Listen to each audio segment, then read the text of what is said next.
Assalamualaikum warahmatullahi wabarakatuh. Alhamdulillahi hamdan katsiran tayyiban mubarakan fihi mubarakan alaihi kama yuhibbu rabbuna wa yarda.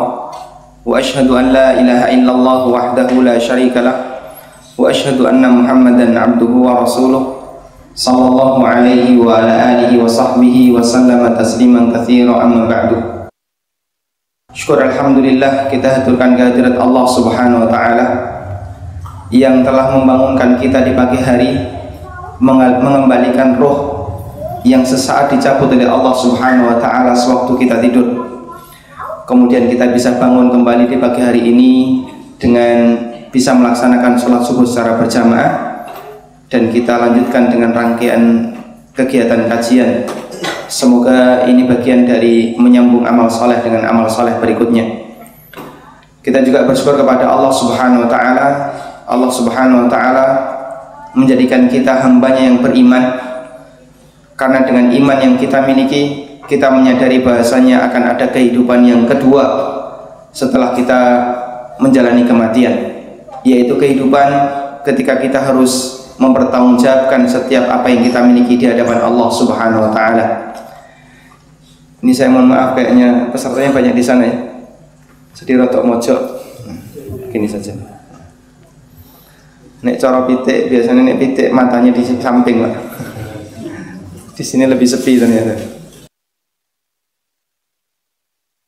Silahkan mendekat, semakin dekat semakin bagus. Fa idza marartum bi riyadil jannah farta'u. Apabila kalian melewati riyadul jannah, melewati raudhah, maka mendekatlah.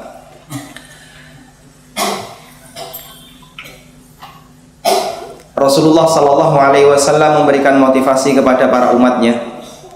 Ada satu nilai yang sangat berharga bagi muslim yang belajar di pagi hari. Kenapa nilainya berharga? Karena waktu pagi adalah waktu yang paling maksimal bagi manusia.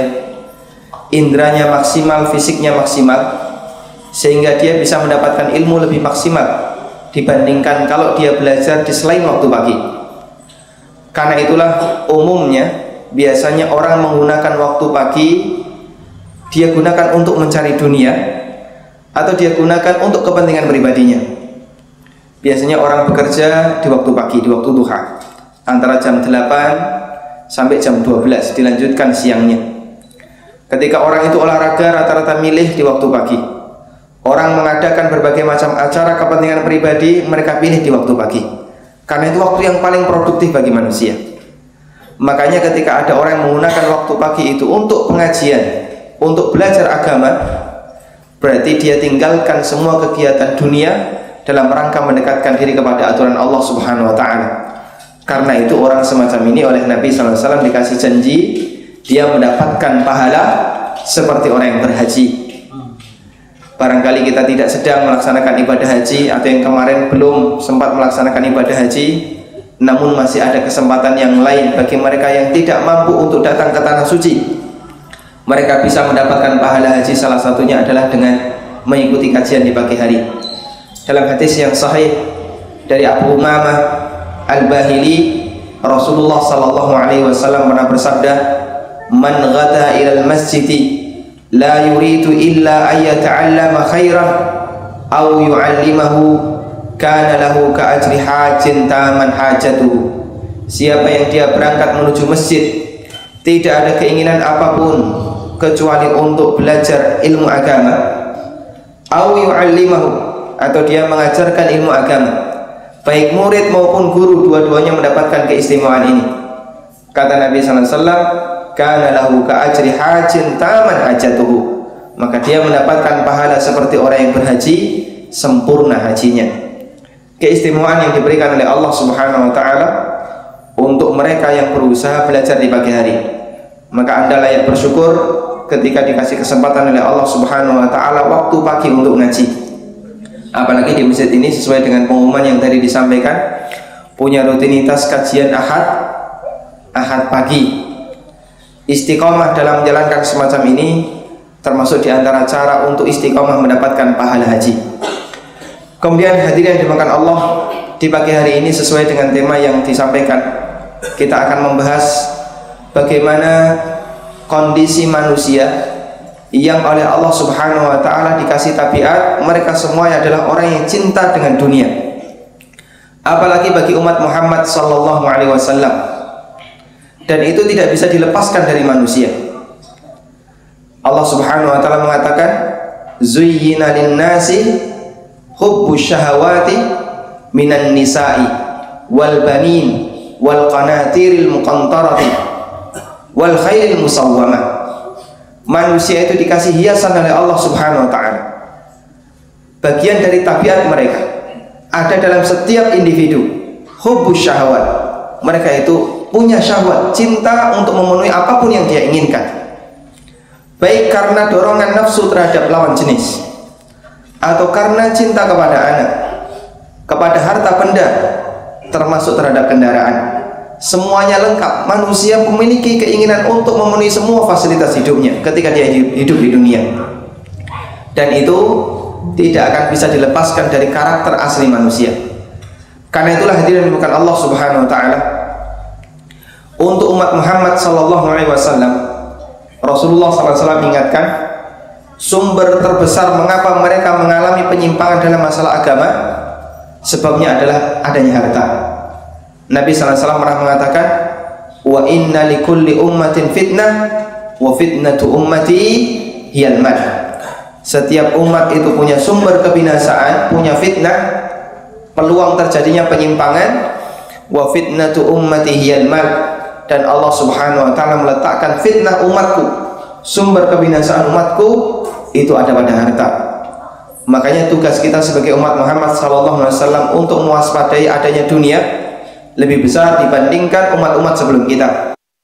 Ada berbagai macam sumber fitnah yang Allah Subhanahu wa taala berikan untuk masing-masing umat, dan itu berbeda-beda. Ada umat yang sumber fitnahnya karena mereka sombong dengan kekuatan yang mereka miliki, seperti yang dialami oleh kaum Ad. Kaum Ad ini umatnya Nabi siapa? Nabi, kalau Saleh Thamud, kalau Ad Hud, kalau Ad Hud. Wa ila adin akhahum Huda. Aku utus kepada kaum Ad saudara mereka, masih satu kampung dengan mereka, yaitu Nabi Hud. Kaum Ad saking kuatnya dia mengatakan, wa qalu man asyaddu minna quwwah. Mereka mengatakan siapa yang lebih hebat kekuatannya dibandingkan kami.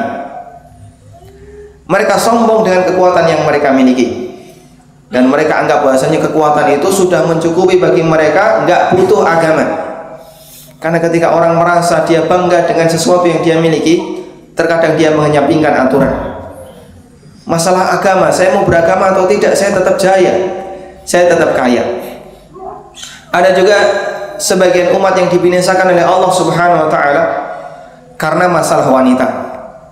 Dan umat pertama atau umat yang fitnahnya pertama kali datang dari wanita adalah Bani Israel. Nabi sallallahu alaihi wasallam pernah mengatakan, wa inna awwala fitnati Bani Israila kanat bin nisa. Dan fitnah pertama yang menimpa Bani Israel disebabkan wanita. Untuk umat Muhammad sallallahu alaihi wasallam Allah letakkan pada harta. Makanya hadirin dimakan Allah, banyak sekali orang yang dia mengalami penyimpangan, sebab terbesarnya adalah karena alasan masalah dunia. Saya pernah tanya kepada salah seorang, kenapa masyarakat Jepang itu begitu susah untuk menerima dakwah agama? Semua agama ditolak. Agama bagi mereka hanya sebatas formalitas. Di sana ada gereja, tapi nggak fungsi jadi ideologi. Bukan melatar belakangi masalah agama, cuman sebatas formalitas ketika orang mau nikah. Di sana ada agama Shinto, agama Konghucu, agama Buddha dan seterusnya. Tapi itu sebatas formalitas. Yang penting mereka terkesan punya agama, sehingga dalam kartu identitasnya masih ada status agamanya. Ada juga agama Islam. Dan secara umum mereka keluar dari semua agama. Makanya orang Jepang itu lebih banyak ateis. Meskipun agama resmi negaranya ada. Kenapa orang Jepang itu begitu anti dengan agama? Jawabannya adalah karena mereka sudah kaya. Mereka nggak butuh agama. Buat apa saya beragama? Yang itu memicu konflik di tengah masyarakat menurut mereka. Mikir adanya Tuhan itu ganggu. Maka yang namanya Tuhan harus disingkirkan dari pikiran, biar orang tidak terganggu dengan aturan Tuhan. Ada prinsip semacam ini muncul ketika orang merasa kaya dengan apa yang dia miliki. Karena biasanya orang itu mau mendekat ke agama terkadang karena latar belakangnya apa, Pak? Dia dunianya susah, utangnya oke, itu baru mikir agama. Mau tahajud kalau mikir kenapa penghasilannya sedikit. Tapi kalau dia sudah jaya, dia sudah kaya, sudah mapan hidupnya, biasanya lupa dengan namanya aturan agama. Karena itulah benar apa yang dikatakan oleh Nabi sallallahu alaihi wasallam, bahasanya fitnah terbesar yang terjadi pada umat Muhammad sallallahu alaihi wasallam sebabnya ada pada harta. Kemudian hadirin dimakan Allah Subhanahu wa taala, dengan adanya sunnatullah di mana manusia sangat mencintai harta, sampai Rasulullah SAW menyebutkan cintanya harta yang dimiliki oleh manusia, dia tidak akan pernah puas untuk mencari harta benda hingga dia mati. Nabi SAW mengatakan, "Lau kana li ibni Adam wadiyan min dhahab." Kalau manusia itu punya 2 lembah penuh dengan emas, bentuknya lembah, Pak ya, penuh dengan emas. Freeport itu gunung, tapi tidak penuh dengan emas. Watune masih banyak. Itu pun jadi rebutan sedunia. Ini lembah penuh dengan emas, nggak usah nambang, tinggal nyiduk. Kata Nabi sallallahu alaihi wasallam, la batagha thalithahuma. Dia akan tetap mencari yang ketiga, dan tidak ada yang bisa memenuhi mulutnya si Bani Adam, mulutnya manusia, illa turab, kecuali tanah, alias mati. Yang namanya manusia, ketamakan dia terhadap dunia akan terus selalu bertambah sampai dia harus memenuhi mulutnya dengan tanah, yaitu mati. Karena itulah Rasulullah SAW memberikan kita penyeimbang agar kalian tidak terlalu bernafsu terhadap dunia, maka ingatlah akan akhirat.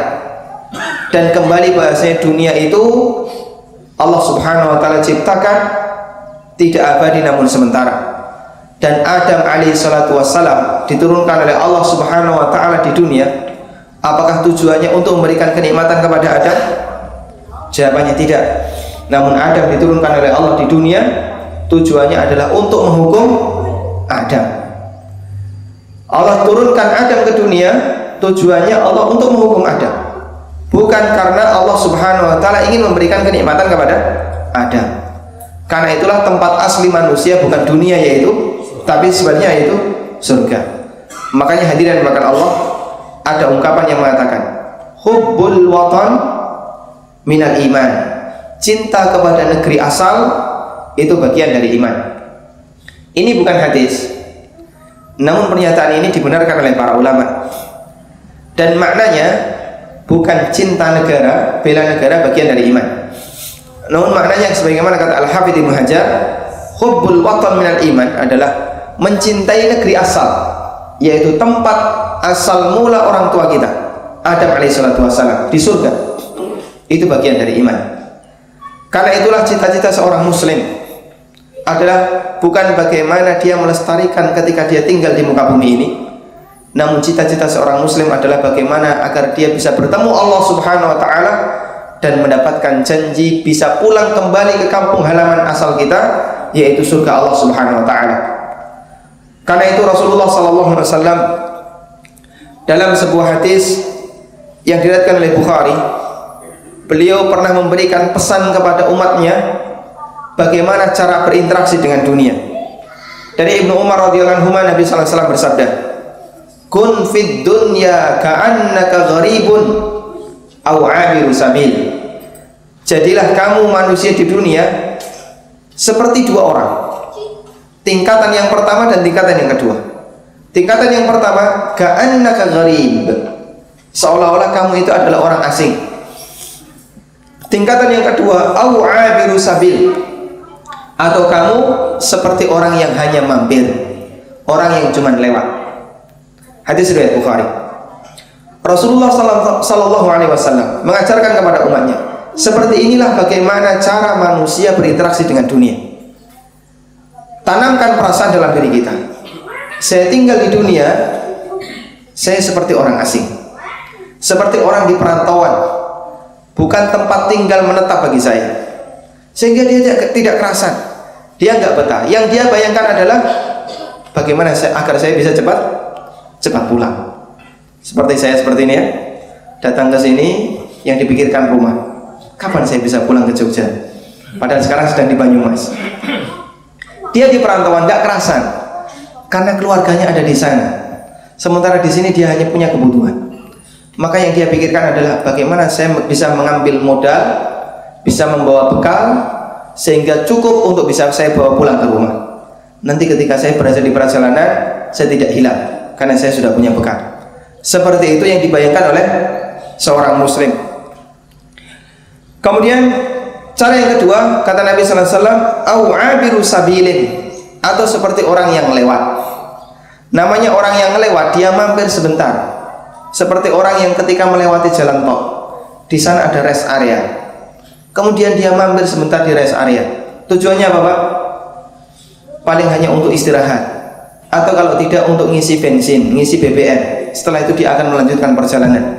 Yang dia pikirkan adalah kapan cepat sampai di tujuan, bukan memperlama ketika istirahat. Makanya para musafir ketika istirahat tidak ada satupun yang betah. Semuanya ingin segera cepat sampai di tujuannya, karena dia adalah abiru sabilin, orang yang hanya lewat ketika singgah di sebuah tempat. Seperti itu suasana yang dibangun oleh Nabi sallallahu alaihi wasallam, agar ketika kita berinteraksi dengan dunia, kita tidak terlalu memiliki angan-angan yang panjang dalam berinteraksi dengan dunia. Coba kita lihat bagaimana pemahaman yang dimiliki oleh sahabat Ibnu Umar selaku perawi hadis yang disampaikan oleh Nabi sallallahu alaihi wasallam dalam hadis ini. Beliau radhiyallahu anhu mengatakan, "Idza amsayta fala tantadhiris sabah wa idza asbahta fala tantadhiril masa." Kalau kamu berada di waktu sore, maka jangan sampai nunggu sampai pagi. Wa idza asbahta, dan ketika kamu berada di waktu pagi, fala tantadhiril masa, jangan nunggu sampai waktu sore. Dalam riwayat yang lain Ibnu Umar mengatakan, wa'udda nafsaka min ahlil kubur, anggap dirimu itu sudah mati, bagian dari ahlil kubur. Wa'udda nafsak, hitung dirimu, anggap dirimu min ahlil kubur, sudah bagian dari orang yang penduduk kuburan, artinya bagian dari orang yang mati. Kemudian beliau juga mengatakan, fa innaka la tadri ya Abdullah masmuka gadan, karena kamu wahai Abdullah enggak ngerti apa statusmu besok. Apakah besok masih bisa disebut sebagai manusia yang hidup ataukah bisa disebut sebagai mayit? Karena kita tidak tahu kapan ajal akan menjemput kita. Ini yang difahami oleh seorang mukmin yang diajarkan oleh Nabi sallallahu alaihi wasallam. Orang yang tidak terlalu panjang angan-angan, karena dia tahu bahasanya maut selalu mengintainya dan sewaktu-waktu akan menjemputnya. Dia tidak tahu besok itu masih hidup ataukah sudah mati. Hadirin dimuliakan Allah Subhanahu wa taala. Al-Hafidz Ibnu Rajab rahimahullah mengatakan tentang hadis ini, hadzal hadits aslun fi qisaril amali fid dunya. Hadis ini merupakan dalil, panduan yang mengajarkan manusia agar tidak terlalu panjang angan-angan ketika di dunia. Karena seorang mukmin la yanbaghi lahu ayyattakhidha dunya watanan wa maskana. Seorang mukmin tidak layak untuk jadikan dunia sebagai tempat tinggal menetap selamanya dan tempat untuk menetap dia tinggal selamanya. Fayatma'innu fiha, kemudian dia begitu kerasan dengan dunia, begitu betah dengan dunia, sampai dia terlalu membanggakan harta yang dia miliki, dan sampai dia membayangkan dia kayaknya tidak bakalan mati, seperti yang Allah Subhanahu wa taala gambarkan dalam Al-Qur'an tentang kisah Ashabul Jannatain, pemilik dua kebun.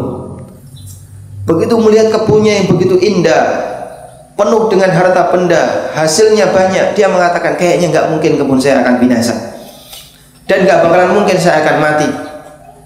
Kalau orang di masa kita, mereka membayangkan, nek aku sugih rasanya kok tua saya itu pasti jaya, masa tua saya akan sejahtera. Kalau dia kaya sekarang, apalagi ketika dia punya anak, dia tawakalnya bukan lagi kepada Allah Subhanahu wa taala, tapi harapannya dia gantungkan kepada anaknya. Rasanya dia ingin hidup lebih lama lagi karena fasilitas yang dia miliki. Karena itulah hadirin maka Allah Subhanahu wa taala, sebagian ulama menjelaskan kenapa di dunia itu sering kali kita lihat mukmin lebih banyak musibahnya dibandingkan yang kafir. Meskipun ini dalam pandangan manusia. Banyak orang mengatakan ini nyatanya orang mukmin lebih miskin dibandingkan yang kafir. Sing kafir sugih-sugih, sing mukmin akeh sing melarat. Kenapa yang mukmin kok banyak yang melarat? Kata sebagian ulama, karena Allah Subhanahu wa taala kondisikan bagi mukmin ketika mereka dapat musibah, ketika mereka mengalami kesusahan dalam hidup, agar mereka selalu berpikir bahasanya kehidupan yang abadi, kehidupan yang sejahtera itu bukan di dunia. Kalau orang itu hidup penuh dengan musibah, penuh dengan kesusahan, kerasan nggak dia? Kerasan atau tidak? Pasti nggak kerasan. Pengennya segera pulang. Anda di perantauan uripe rekoso, meskipun mungkin dapat duit, tapi yang selalu dia bayangkan kapan bisa balik pulang. Saya ingin beristirahat bersama keluarga. Kenapa? Karena dia penuh dengan kesusahan. Seperti itu Allah Subhanahu wa taala, cara Allah menanamkan bagi mukmin biar eling nek besok ada kehidupan yang lebih nyaman. Allah kasih musibah. Kamu nggak enak kan sekarang? Sekarang kamu sakit, sekarang kamu mengalami kemiskinan, mungkin utangmu banyak, kadang kamu dikejar-kejar orang, ditekan orang lain dan seterusnya. Biar kita tidak terlalu kerasan dengan kehidupan dunia. Karena itulah Rasulullah SAW mengajarkan kepada kita satu doa yang menggambarkan bagaimana cita-cita seorang mukmin agar dia tidak terlalu memakmurkan dunia, tapi cita-cita terbesarnya adalah dia bisa beristirahat ketika ketemu Allah Subhanahu wa taala. Yang namanya dunia, sekaya apapun manusia, pernah sakit atau tidak? Pasti. Yang namanya orang hidup di dunia, ketika dia sekaya apapun dia pernah sakit hati?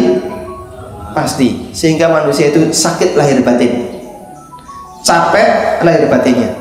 Fisiknya capek karena musibah, karena kecelakaan, karena sakit. Hatinya juga capek karena dia mengalami sakit hati, kadang loro hati karo anake, nesu karo bojone, belum lagi dengan tetangganya. Makanya manusia capek lahir batin.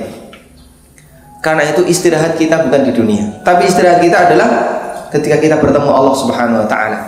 Makanya Nabi sallallahu alaihi wasallam mengajarkan satu doa, dan mohon doa semacam ini kita rutinkan. Waj'alil mauta rahatan lana min kulli syarr. Jadikanlah kematian itu ya Allah kesempatan untuk beristirahat bagi kami min kulli syarrin, dari setiap keburukan. Jadikan kematian itu kesempatan untuk beristirahat dari setiap keburukan, karena dunia tidak bisa dijadikan sebagai tempat beristirahat. Istirahat di dunia itu kecampuran dengan kemelaratan. Makanya nikmat dunia itu bercampur musibah. Ini agar seorang mukmin sadar, biar saya tidak terlalu kerasan dengan dunia. Hadirin dimakan Allah Subhanahu wa taala. Pesan yang diberikan oleh Nabi sallallahu alaihi wasallam tadi, kun fid dunya ka'annaka gharib aw 'abiru sabil. Jadilah kamu di dunia seperti orang asing atau orang yang lewat singgah di sebuah perjalanan, ternyata sejalan dengan pesan orang-orang saleh masa silam dan pesan para nabi di masa silam. Salah satunya Allah ceritakan di surat Ghafir. Allah Subhanahu wa taala mengkisahkan nasihat yang diberikan oleh salah satu orang soleh di tengah keluarganya Fir'aun. Pesan yang dia sampaikan kepada Fir'aun, apa kata dia? Ya qaumi innama hadhil hayatud dunya mata' wa innal akhirata hiya darul qarar. Wahai kaumku, ingatlah bahasanya kehidupan di dunia ini adalah kenikmatan yang sementara. Sementara kehidupan yang abadi, adapun kehidupan yang abadi, wa innal akhirah, dan akhirat adalah hiya darul qarar, itulah tempat tinggal yang abadi yang tidak akan ada ujungnya. Sehingga dia diingatkan, kalian kenapa takut kepada Fir'aun? Banyak orang yang latar belakangnya itu karena ingin mendapatkan kesejahteraan dunia. Kalau saya membela Bani Israel, apa yang bisa diharapkan? Diperes ramatu gede, dibeleh ramatu dudui, kebalik ya. Mereka orang miskin, nggak punya apa-apa. Kalaupun disembelih nggak ada darahnya, diperes nggak ada airnya. Apa yang bisa diharapkan? Makanya terkadang ada orang yang itu punya harapan. Saya ingin selalu dekat dengan orang kaya, ingin dekat dengan orang yang punya pangkat dan kedudukan, biar saya dapat fasilitas. Minimal nanti kalau hartanya nyiprat sampai ke saya. Ini yang diingatkan oleh orang soleh di kalangan keluarga Fir'aun, agar mereka tidak silau dengan harta yang dimiliki oleh Fir'aun, sehingga menjadi penyebab mereka menolak dakwahnya Musa alaihissalatu wassalam. Ya qaumi innama hadhil hayatud dunya mata', wahai kaumku, kehidupan dunia ini hanyalah kenikmatan sementara. Wa innal akhirata hiya darul qarar, sementara tempat tinggal yang abadi adalah akhirat. Rasulullah SAW dalam hadis yang lain, beliau juga pernah menjelaskan kedudukan beliau dan pandangan beliau terhadap dunia. Beliau pernah mengatakan, mali walid dunya, apa urusanku dengan dunia? Innama mathali wa mathalud dunya, posisi saya dengan dunia, perumpamaannya itu seperti kamathali raqibin qal, seperti orang yang melakukan perjalanan, kemudian dia melakukan qal, melakukan qailulah. Namanya qailulah itu tidur siang. Orang ketika tidur siang ada yang 4 jam. Ini bayi namanya ya. Kalau bayi tidur siangnya lebih dari 6 jam normal. Nek sudah dewasa tidur siang 1 jam, ini malas, keset. Tidur siang itu rata-rata hanya setengah jam. Kalau tidur malam 4 jam. Rasulullah SAW menggambarkan, saya itu seperti orang yang melakukan perjalanan terus qailulah di bawah sebuah pohon. Lalu apa yang terjadi? Tsumma raha wa tarakaha. Kemudian orang itu setelah bangun, dia akan melanjutkan perjalanan dan meninggalkan pohon tadi. Seperti itu posisi Rasulullah SAW menggambarkan interaksi beliau dengan dunia. Makanya hadirin bukan Allah Subhanahu Wa Taala, ada satu doa yang sangat aneh yang pernah dipanjatkan oleh Nabi Sallallahu Alaihi Wasallam, yang mungkin ini kalau kita tiru nampaknya susah. Rasulullah Sallallahu Alaihi Wasallam pernah mohon kepada Allah, Allahumma ja'al rizqa ali Muhammadin sallallahu alaihi wasallam qutan. Ya Allah, jadikanlah rizki keluarganya Muhammad cukup untuk makan. Jadikan rizki keluarganya Muhammad adalah rizki yang cukup untuk makan. Pernah doa semacam ini? Mustahil. Jangankan doa kayak gitu Pak, kita nyemplungkan infak klutik per muni, berarti apa? Koin. Berarti koin. Itu masya Allah diiringi doa yang panjang sekali, permohonannya banyak sekali. Padahal mengklutik per muni. Ya Allah, jadikanlah aku sehat selalu ya, rizki lancar, nek iso dodolanku payu kabeh. Apa-apa disebut loh. Hanya dengan wasilah satu sedekah. Tamaknya manusia. Dan hadirin dimulakan Allah Subhanahu Wa Taala, semangat Nabi Sallallahu Alaihi Wasallam, cita-cita terbesar beliau untuk menggapai akhirat, sampai beliau gambarkan dalam doanya. Nabi Sallallahu Alaihi Wasallam mohon kepada Allah agar yang penting rizki yang diberikan oleh Allah Subhanahu Wa Taala untuk beliau cukup untuk makan diri beliau dan seluruh keluarga beliau. Terbatas tidak masalah, fasilitas terbatas tidak masalah. Yang penting jangan sampai mengalami kelaparan. Itu yang diinginkan oleh Rasulullah SAW. Karena itulah doa yang dipanjatkan oleh Nabi SAW, beliau buka dan beliau ajarkan kepada yang lain. Berbeda dengan kita. Kalau kita berdoa itu rata-rata dirahasiakan. Kenapa dirahasiakan? Isin nek ngerti koncone. Coba sekarang tanya kepada sampingnya, jenengan biasanya njaluk apa Pak? Nek donga Pak? Pasti nanti gak bakalan dibuka. Rahasia mosok donga diceritakne. Kenapa kok orang sampai malu bercerita tentang doanya? Karena dia malu kalau kartunya kebuka. Oh, ternyata gue yang ini jaluk gue yang ini. Setiap hari Allahumma rzuqna zaujatan salihah, Allahumma rzuqna zaujatan salihah. Ya Allah, berikanlah aku tambahan istri yang baik. Oke, nanti ibu-ibu bisa tanya kepada bapak-bapaknya. Karena terkadang ada istri yang sampai curiga, bapaknya ini tunggu apa? Wedi sing mbokne. Baik, Karena biasanya orang di tempat kita itu doanya terlalu bernafsu dengan dunia. Makanya sampai dia itu malu untuk menyebutkan doanya. Dan doa itu wakil dari obsesi kita. Untuk mengetahui apa obsesi Anda, lihat apa doa yang Anda panjatkan. Kalau dalam doa kita isinya cuma kalau nggak seputar rezeki, seputar jodoh, seputar karir, berarti obsesi kita penuh dengan dunia. Kalau nggak gitu ya tambah anak. Tapi kalau obsesi kita tentang masalah akhirat, nanti akan tergambar dalam doanya. Dia mohon kesejahteraan akhirat, dia minta kepada Allah ampunan, bisa bertemu Allah Subhanahu wa taala di surga dan seterusnya. Dan kita lihat doa-doa Nabi sallallahu alaihi wasallam lebih banyak berorientasi kesejahteraan akhirat. Rasulullah sallallahu alaihi wasallam mengajarkan kita untuk lebih banyak berorientasi tentang masalah akhirat. Bukan murni dijejali dengan ingin dunia dan mohon dunia. Bapak Ibu bisa melakukan survei.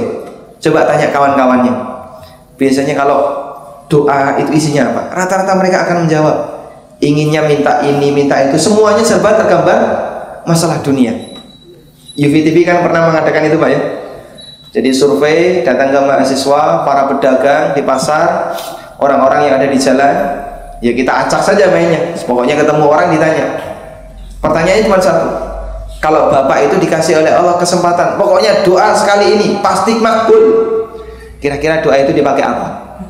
Itu yang mahasiswa rata-rata, wah saya ingin jadi teknokrat yang unggul, wah, saya ingin lulus dengan nilai baik, saya ingin kuliah di luar negeri, macam-macam. Ada yang saya ingin membahagiakan orang tua, saya ingin nikah dengan si A, nyebutkan ya. Dan aneka keinginannya. Para pedagang juga gitu. Saya ingin kalau bisa hidup saya berubah, tidak seperti ini terus, maksud tiap hari mau dodolan cilok. Atau saya ingin nanti dagangan saya lancar, saya ingin berkembang dan seterusnya. Tergambar semuanya itu minta dunia dan dunia. Jarang sekali kita jumpai kalau tanya orang, kalau Bapak punya doa yang mustajab mau minta apa, kemudian dia minta, saya mohon kepada Allah Subhanahu wa taala agar semua dosa saya diampuni oleh Allah, agar saya bisa ketemu Allah Subhanahu wa taala. Jarang kita jumpai seperti itu. Sehingga obsesi dia dengan dunia, angan-angan dia di dunia tergambarkan dalam doa-doa mereka. Sampai doanya itu dijejali dengan mohon dunia, minta dunia dan seterusnya. Karena itu hadirin dimuliakan Allah Subhanahu wa taala. Coba kita belajar merutinkan bagaimana doa-doa yang dipanjatkan oleh Rasulullah SAW. Karena dengan cara semacam ini akan mengatur obsesi kita dan nafsu kita biar tidak terlalu dikejar-kejar dengan dunia. Kita minta misalnya doa Nabi sallallahu alaihi wasallam, Allahumma inni as'aluka ladzatan nadhari ila wajhika wasyauqa ila liqaika.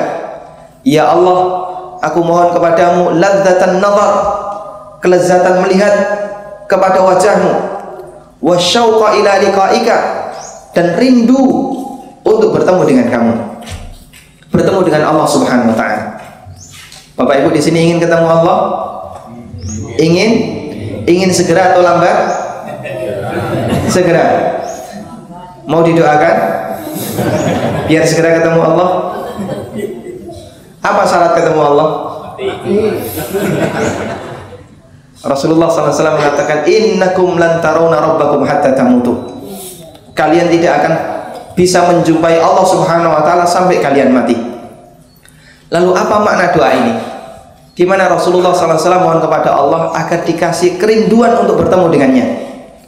Tentu doa ini bukan angan-angan untuk mati. Karena seorang muslim tidak diperbolehkan berangan-angan mati. Namun makna doa ini adalah membangun kesungguhan dalam jiwa kita untuk selalu dekat dengan Allah.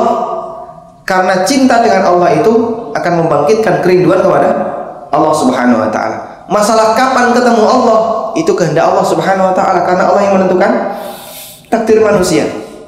Tapi selalu rindu Allah ini akan mengarahkan kita untuk selalu mendekat kepada Allah Subhanahu wa taala. Sementara kapan ketemu, ya wallahu a'lam. Karena itu kembali kepada takdir Allah Subhanahu wa taala. Kemudian hadirin dimuliakan Allah, kondisi semacam ini yang dialami oleh para sahabat. Sehingga ketika mereka hidup di dunia, dunia di tangan mereka itu tidak sampai masuk ke dalam batinnya. Namun dunia bagi mereka adalah yang penting, cukup untuk menutupi kebutuhan mereka selama hidup di dunia. Ada sebuah kisah yang pernah dialami oleh sahabat Abu Dzar radhiyallahu anhu.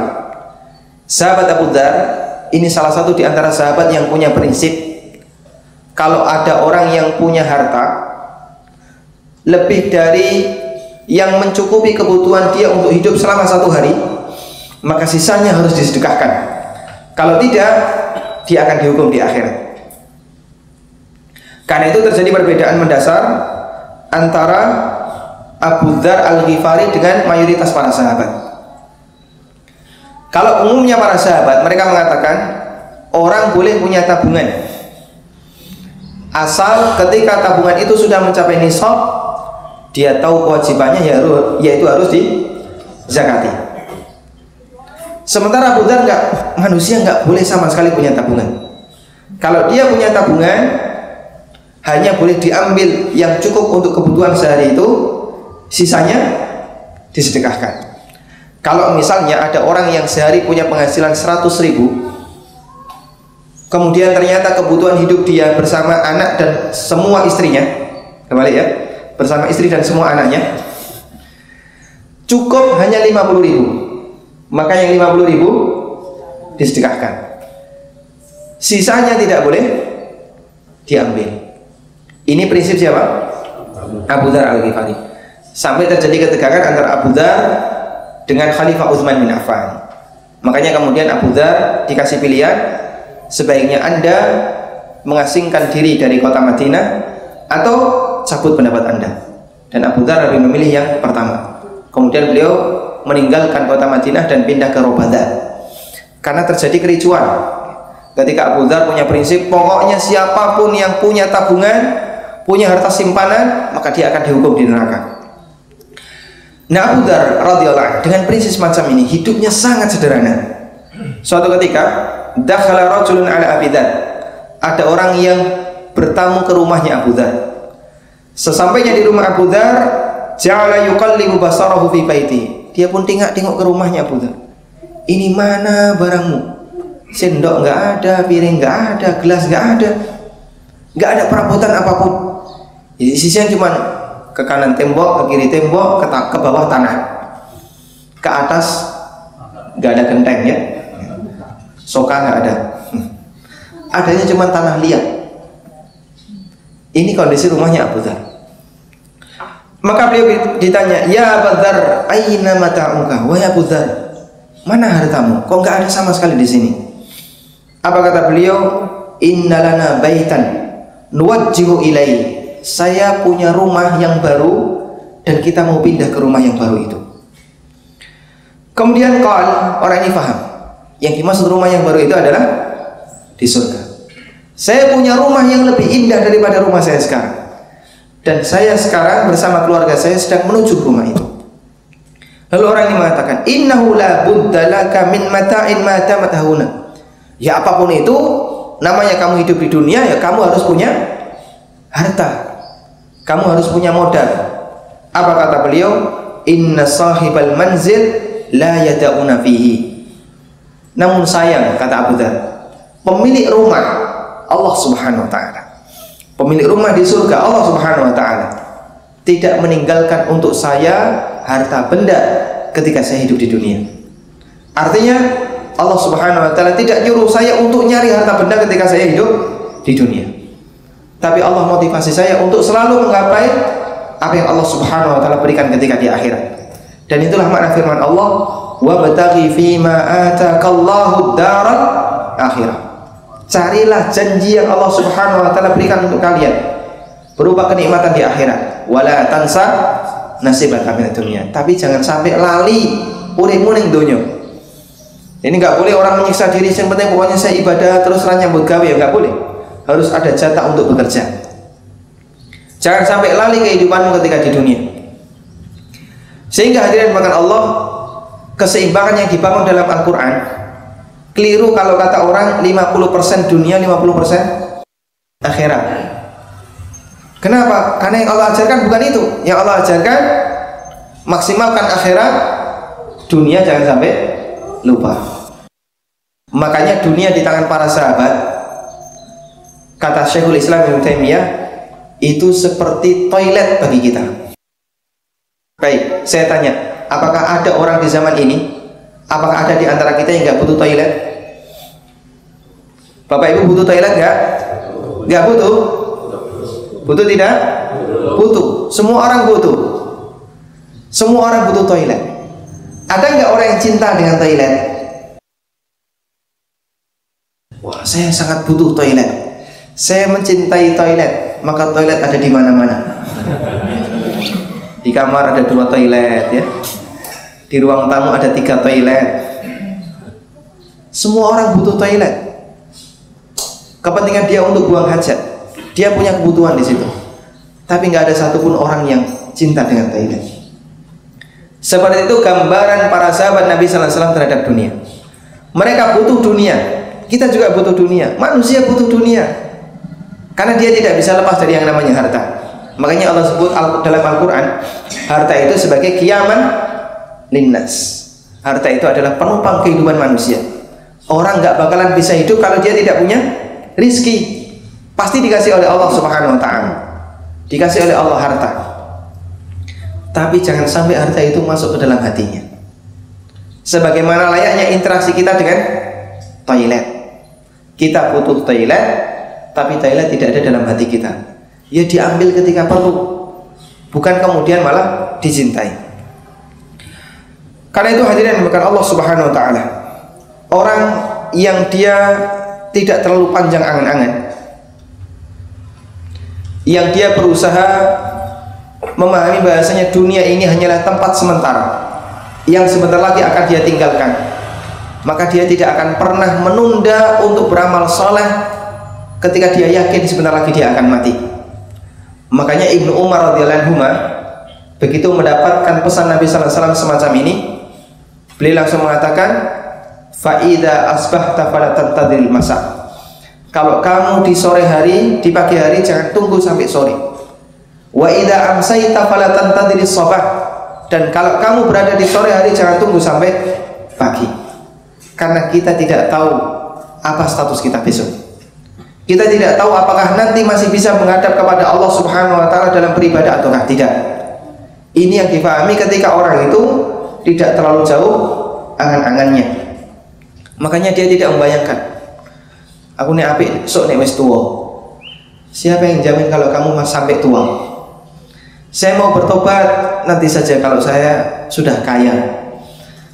Siapa yang jamin kamu bisa kaya? Siapa yang jamin kamu masih punya nyawa besok harinya? Tidak ada satupun yang bisa menjamin. Maka manusia yang sadar bahasanya dia hanya lewat di dunia ini, dia akan selalu waspada. Hidupku harus selalu diisi dekat dengan Allah Subhanahu Wa Taala. Semua kesempatan bagaimana bisa kita jadikan sebagai bentuk ibadah kepada Allah Subhanahu Wa Taala. Ada sebuah pernyataan yang disampaikan oleh Atha As-Sulami rahimahullah. Dalam salah satu doanya beliau mohon kepada Allah, Allahumma arham fid dunya ghurbati. Ya Allah, rahmatilah aku ketika aku mengalami keterasingan di dunia. Warham fil qabri wahsyati. Dan rahmatilah aku ketika aku sendirian di kuburan. Warham mauqifi ghadan baina yadaika. Dan berilah rahmat kepadaku ketika aku menghadap dirimu besok ketika di akhirat. Dia menyadari bahasanya sebentar lagi dia akan pindah alam. Saya tidak menetap, tinggal menetap di sini, tapi sebentar lagi saya akan pindah alam ke kuburan, pindah alam kemudian menghadap Allah Subhanahu Wa Taala. Dan semuanya penuh dengan keterasingan.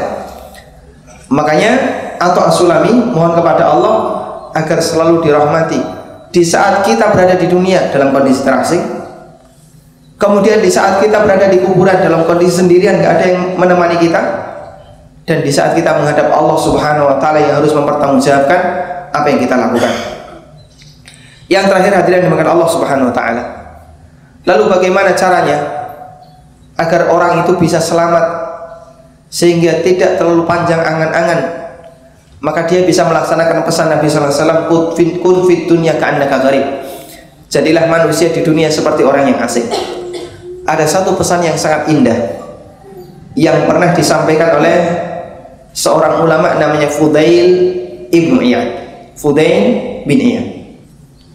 Fudail ini dulunya seorang perampok. Tapi beliau perampok di masa silam beda dengan sekarang ya. Perampok di masa silam faham ayat Al-Quran. Suatu ketika Fudail ini mau mengincar sasarannya. Dia naik ke atas genteng. Begitu sampai di genteng seseorang, dia mendengar ada orang yang sedang membaca Al-Quran. Tepat membaca firman Allah Subhanahu wa taala, "Alam ya'ni lil ladzina amanu an takhsha'a qulubuhum li dzikrillah wa ma nazala minal haqq." Bukankah sudah saatnya bagi orang yang beriman untuk takut kepada Allah Subhanahu wa taala dan mengingat Allah Subhanahu wa taala dan kembali kepada kebenaran yang telah Allah turunkan. Mendengar ayat ini Fudail langsung termenung. Dia mau ngerampok nggak jadi ngerampok, malah ngaji tafsir. Kemudian dia mikir, kapan lagi saatnya kalau bukan sekarang? Seketika itu dia langsung bertobat kepada Allah Subhanahu wa taala, mohon ampun kepada Allah, turun. Dan kemudian dia memperbaiki dirinya sampai akhirnya jadi ulama besar. Ya. Ini kehebatan perampok di masa silam karena paham Al-Quran. Kalau perampok di masa kita dibacakan ayat kursi nggak mempan, harus kursinya dilempar juga. Dan beliau punya seorang putra namanya Ali. Yang Ali ini dikenal sebagai orang yang gampang terenyuh ketika mendengarkan Al-Quran, terutama kalau mendengar ayat-ayat yang berisi tentang masalah akhirat, tentang masalah pahala, surga, dan ancaman neraka. Itu bisa membuat Ali menangis. Makanya imam masjid di tempatnya Ali bin Fudail ini, kalau mau ngimami, dia akan lihat ke belakang. Apakah di antara makmumnya ada Ali bin Fudail? Kalau ada Ali bin Fudail, nanti ayat yang dibaca ayat seputar masalah ahkam, hukum, atau ayat yang seputar masalah cerita tentang Nabi, cerita tentang orang-orang di masa silam, biar nanti tidak terdengar tangisan. Tapi kalau kemudian tidak ada Ali bin Fudail, maka yang dibaca ayat-ayat tentang akhirat.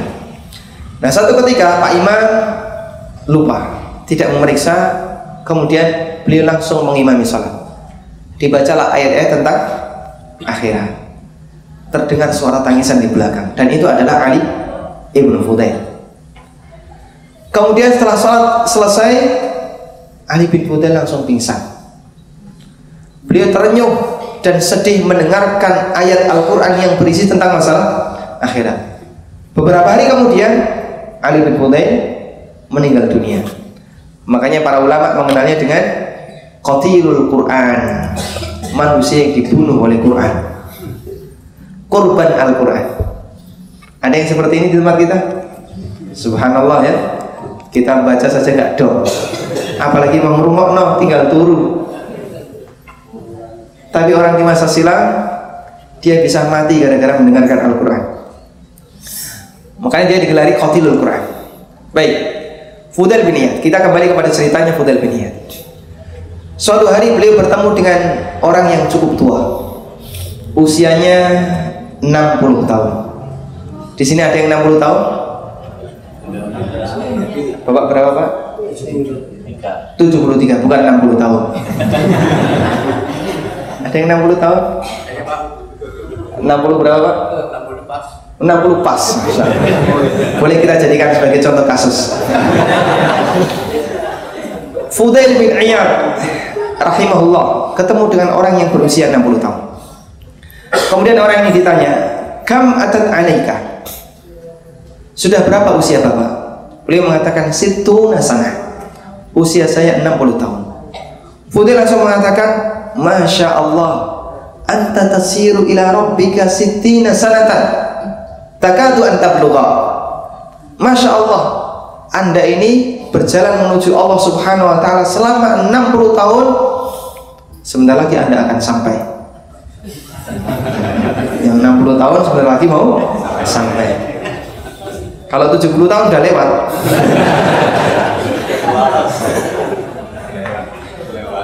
Anda menuju Allah Subhanahu wa taala selama 60 tahun, takadu an tablugha, sebentar lagi Anda akan sampai. Mendengar ucapan ini, spontan orang tadi langsung mengatakan innalillahi wa inna ilaihi raji'un.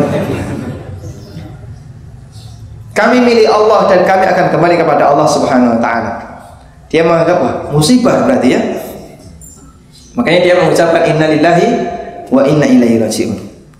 Faqala al-Fudail, lalu Fudail mengatakan, "Ata'rifu tafsirahu?" Anda paham apa yang tafsir dari apa yang Anda ucapkan innalillahi wa inna ilaihi raji'un? Sini saya jelaskan. Kalau kita mengakui innalillah, bahwasanya kita itu milik Allah, maka kita adalah hamba bagi Allah, sehingga amal kita hanya boleh dipersembahkan untuk Allah Subhanahu wa taala, tidak boleh untuk yang lainnya. Wa ilaihi raji', dan kepada Allah kita kembali. Maka sadari, faman alima annahu lillah abida, siapa yang sadar bahasanya dia adalah milik Allah, maka dia harus menyembah Allah. Wa annahu ilaihi raji' falyu'lam annahu mauquf, dan ketika dia sadar bahasanya dia akan kembali kepada Allah, sadari bahasanya dia akan berdiri di hadapan Allah Subhanahu wa taala. Dan siapa yang sadar bahasanya dia akan berdiri menghadap Allah, falya'lam annahu mas'ul, maka pahami dia akan ditanya oleh Allah Subhanahu wa taala. Falyu'id lil mas'alati jawaban. Kalau begitu, sekarang siapkan jawaban untuk pertanyaan Allah Subhanahu wa taala.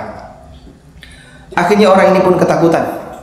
Lalu beliau mengatakan, famal hailah, terus gimana caranya? Saya nggak tahu. Kayaknya sebentar lagi saya akan ketemu Allah Subhanahu wa taala. Sementara saya belum belajar, belum menyiapkan jawabannya. Karena saking ketakutannya, seperti orang ketika dikasih tahu kamu mau ujian, kalau nggak lulus wah bahaya, bisa dipenjara. Akhirnya dia kebingungan, terus gimana caranya? Kemudian Fudail bin Iyad mengatakan, yasirun liman yassarahullah. Caranya gampang, secara teori gampang, tapi prakteknya yang susah, kecuali bagi orang yang dimudahkan oleh Allah Subhanahu wa taala. Apa yang beliau katakan? Beliau ngasih sebuah nasihat. Nasihat ini layak untuk kita tulis dengan tinta emas. Beliau mengatakan, ahsin fima baqiya yughfar laka ma madha, fa innaka in asa'ta fima baqiya ukhitta bima madha wa bima baqiya. Berbuat baiklah kamu di sisa usiamu, yughfar laka ma madha, maka kamu akan diampuni untuk semua kesalahanmu di masa silam. Fa innaka in asa'ta fima baqiya, karena kalau kamu masih berbuat jahat di sisa usiamu, ukhitta bima baqiya wa bima madha, kamu akan disiksa di masa silam, kesalahan kamu di masa silam dan kesalahan kamu di masa mendatang. Wa innamal a'malu bil khawatim, karena yang namanya amal itu tergantung dari ujungnya. Kalau ujungnya baik, semua dinilai baik. Sebaliknya ketika ujungnya jelek, semuanya dinilai jelek. Tergantung dari ujungnya.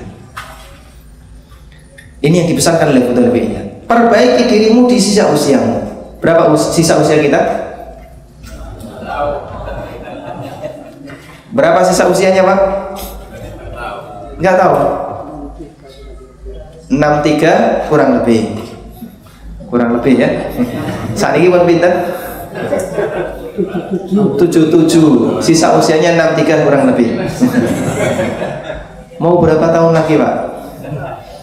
Di sini ada yang mau dikasih usia 200 tahun? Angkat tangan. Allah Subhanahu wa taala misalnya menawarkan kepada kita, mau nggak saya kasih usia 200 tahun? Ada yang mau? 200 tahun purun buatan, Pak? Enggak mau. Buatan. Kenapa enggak mau, Pak? Nanti bisa ganti istri. Kenapa 200 tahun enggak mau? Kenapa? Udah payah. Jangankan 200 tahun, Pak. 50 tahun arep lungguh aja angel. Eka tekat boyok loro sing kene kemeng sing ngono kemeng. Semua orang menyadari yang namanya hidup itu capek, Pak ya. Hidup itu sangat melelahkan. Makanya orang nggak mau ketika dikasih usia panjang. Kita sangat yakin dikasih usia 200 tahun, semua diantara kita menolaknya. Alhamdulillah kita tidak seperti umatnya Nabi Nuh, usianya ribuan tahun. Itu betapa lelahnya hidup. Ini yang 60 tahun saja sudah merasakan kelelahan. Dan kita juga tidak tahu mereka yang masih muda berapa sisa usianya. Karena peluang kita untuk mendapatkan kematian adalah sama, baik tua maupun muda. Makanya perbaiki diri kita di sisa usia kita, maknanya adalah perbaiki setelah kamu mendengarkan kalimat ini. Masing-masing punya tugas untuk mendekat kepada Allah, bertobat semampu yang dia lakukan. Fima baqiya, di sisa usiamu, artinya setelah ini. Karena apa yang kita hadapi ke depan adalah sisa usia kita. Dengan itu kita bisa berharap kepada Allah.